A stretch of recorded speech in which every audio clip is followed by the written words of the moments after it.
Les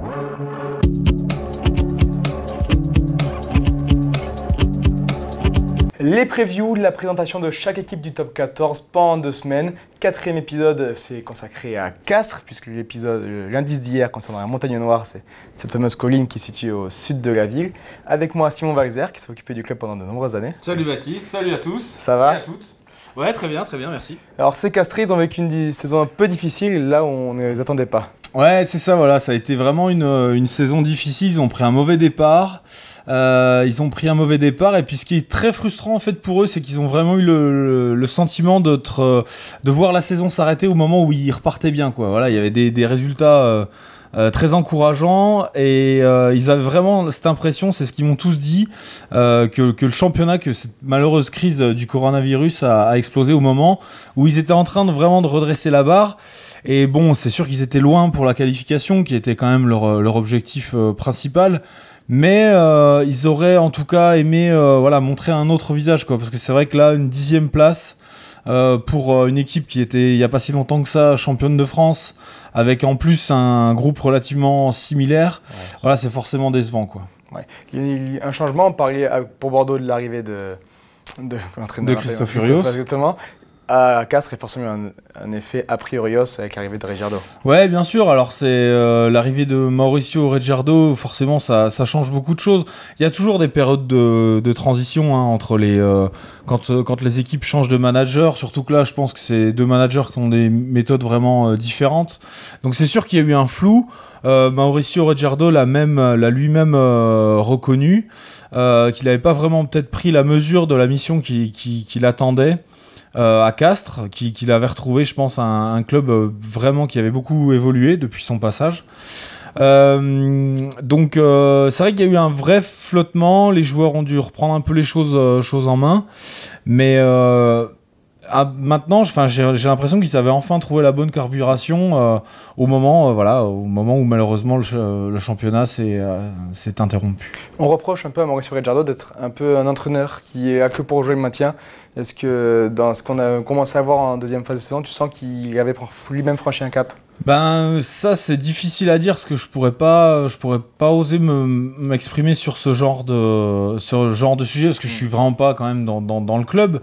Mais ce qui est sûr c'est que il y avait un ajustement, j'ai l'impression qui avait été trouvé avec les joueurs, voilà, entre une méthode peut-être plus directive avec Christophe Furios et plus dans l'écoute ou la démocratie ou le consensus avec Mauricio Reggiardo.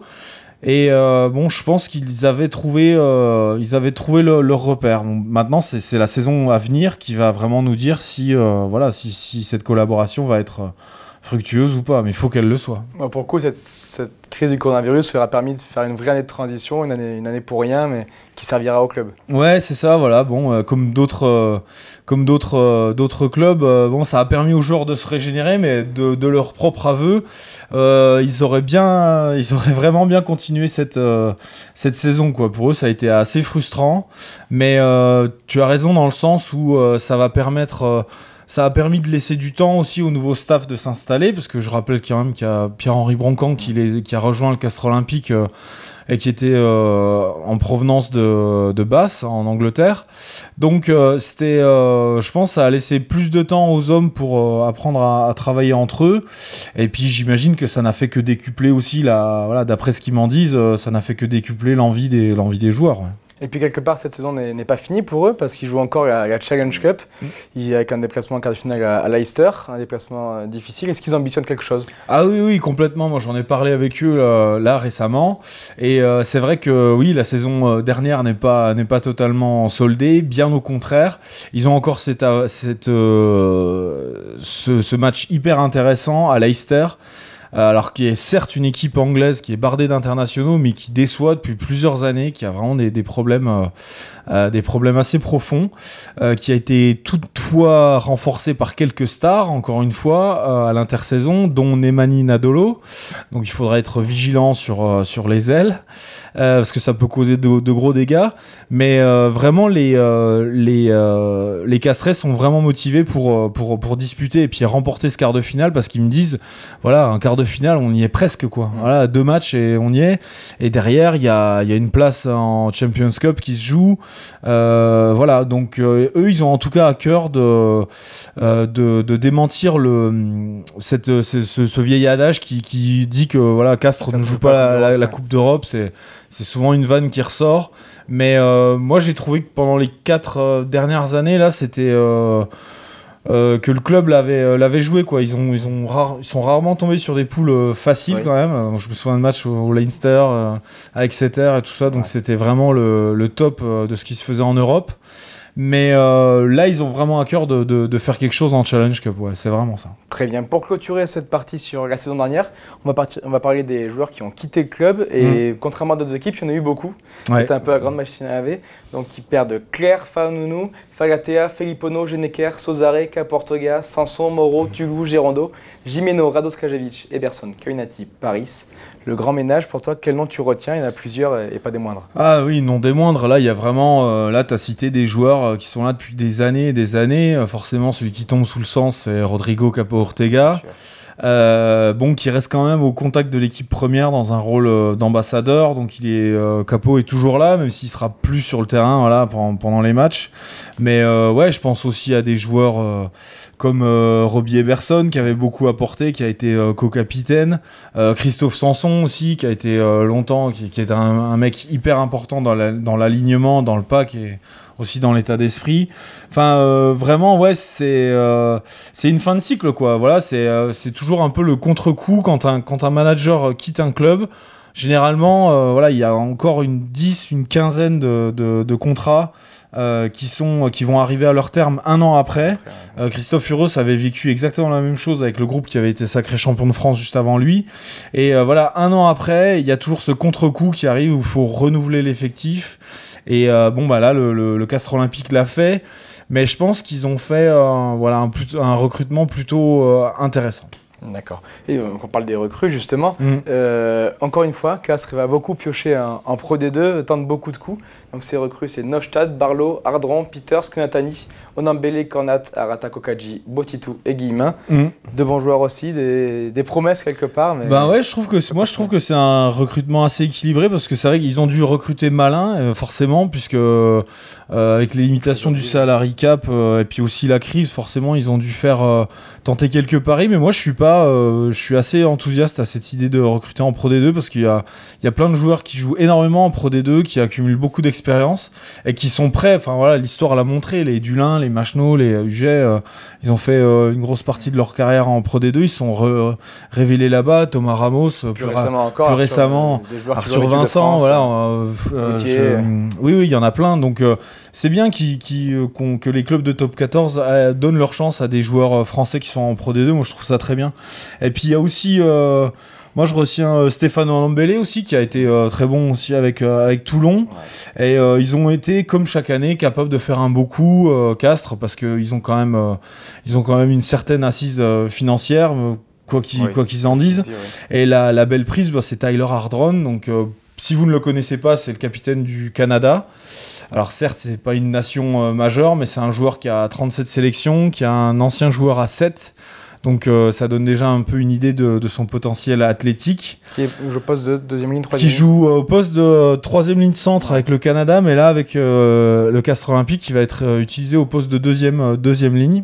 Donc ça vous donne un joueur, un 4 très mobile, très bon ballon en main, rapide.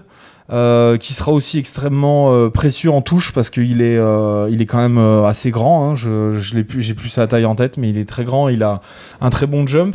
Donc voilà, c'est un joueur très complet et ça peut vraiment apporter quelque chose à ce pack du Castres Olympique, quoi. Et un petit mot aussi concernant ce recrutement à l'international qui s'annonce un peu à Patrick Giardot avec le petit numéro 9 de Uruguay Arata, au mondial. Plein de promesses également. Ouais, bien sûr, un joueur assez jeune. Alors c'est marrant parce que en plus c'est bien parce que ça va vraiment donner un coup de fouet à Rory Cocotte parce que les deux joueurs évoluent un peu dans un registre assez similaire.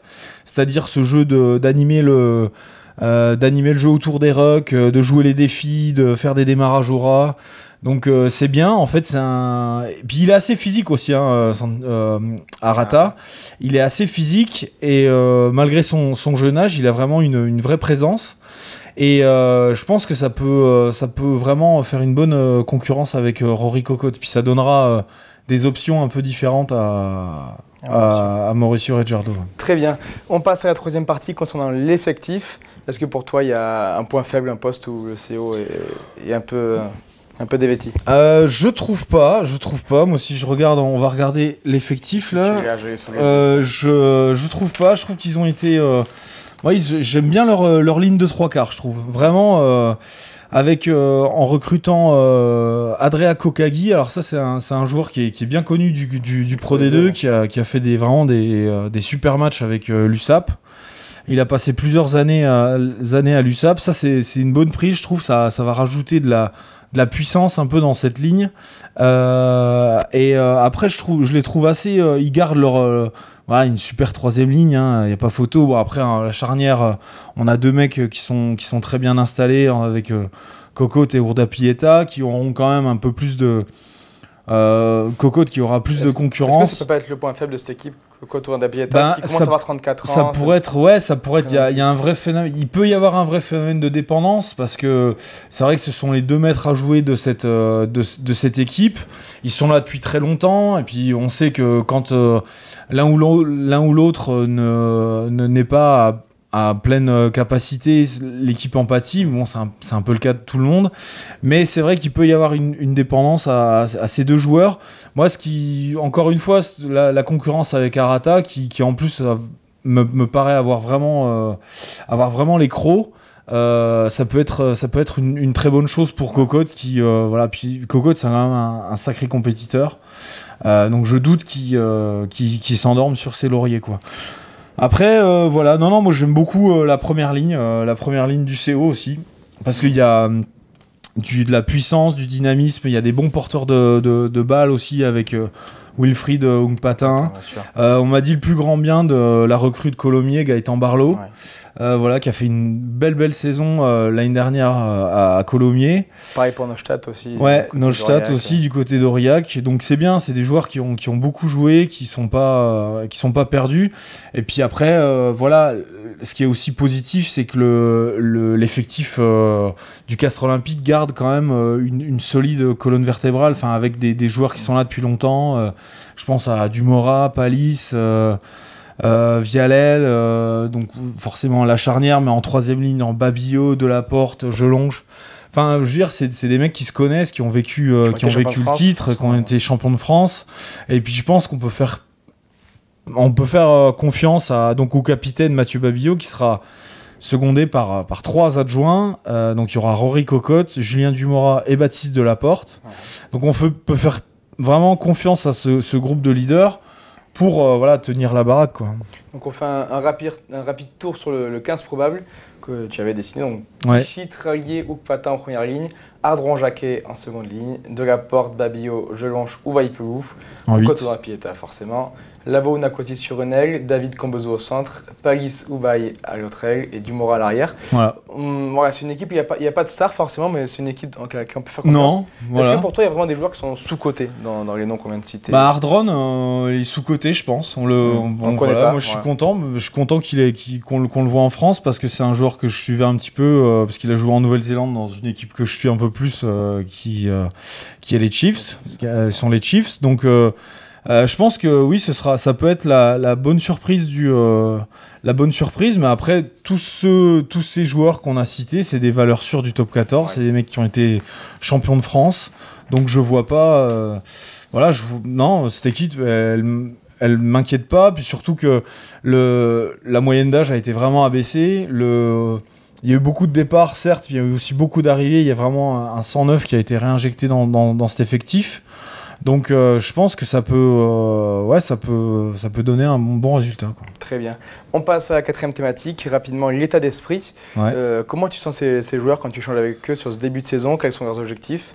Et qu'est-ce que tu as ressenti des premiers matchs amicaux, quoi? Ah bah l'objectif c'est de rejouer très très vite au rugby parce qu'ils ont été très très frustrés du confinement et voilà ils avaient vraiment hâte de retrouver le terrain. Moi j'ai senti ouais d'après ce qu'ils m'ont dit ils sont contents de ce renouvellement en fait, de ce renouvellement de l'effectif. Ils sentent qu'il y a une nouvelle énergie qui arrive dans l'effectif, tout en gardant en fait cette stabilité, cette amitié, ces liens forts qui existaient déjà avant. Donc moi, d'après ce que j'ai vu, ouais, pas mal d'envie, quoi. Tu peux finir dans les 6, jouer une petite carte en Coupe d'Europe. Ouais. Oui, c'est ça. Moi, leur objectif déjà, ouais, en tout premier lieu, c'est cette Coupe d'Europe qui vont vraiment jouer à fond, parce que maintenant, en phase finale, il n'y a plus de questions à se poser. Et ouais, je pense que oui, ils vont de toute façon vouloir renouer avec leur objectif de qualification, comme ils l'ont si souvent fait ces 20 dernières années. Donc voilà, Castres, c'est une équipe qui aime être sous-évaluée, qui aime être dans cette position d'outsider. Là, cette année, ce sera encore le cas, parce qu'il y a des clubs qui sont aussi renforcés. Même si la crise a vraiment causé des dégâts dans les finances des clubs. Mais voilà, moi j'ai aussi, quand on regarde l'effectif de Montpellier par exemple, ils ont pas recruté beaucoup, mais le peu qu'ils ont recruté, ils ont très très bien recruté, comme pareil pour Clermont. Donc ouais, ce sera encore dur pour Castres, mais ça c'est leur objectif, c'est leur truc. Très bien. C'est de déjouer les pronostics et de se qualifier coûte que coûte. Donc pour finir, on s'engage. Si tu devais donner une position dans laquelle tu vas finir séquestré, même s'ils veulent finir dans les 6, il y a beaucoup de concurrence de plus en plus. Ouais, mais moi je les mets dans les 6. Moi je les mets 6e. 6e et ils nous refont un parcours champion de France. Non, mais au moins dans les 6. Voilà. Okay. Au moins dans les 6. C'est tout le mal qu'on leur souhaite. Voilà. Très bien, ce 4e épisode est fini donc sur Castres. Et l'indice pour le prochain épisode, ce sera universitaire. Voilà. À vous de nous dire quelle équipe vous pensez ça correspond. Petite idée, moi. Petite idée, bien sûr, c'est pas très compliqué. Alors, merci beaucoup et à demain pour un nouvel épisode. Au revoir.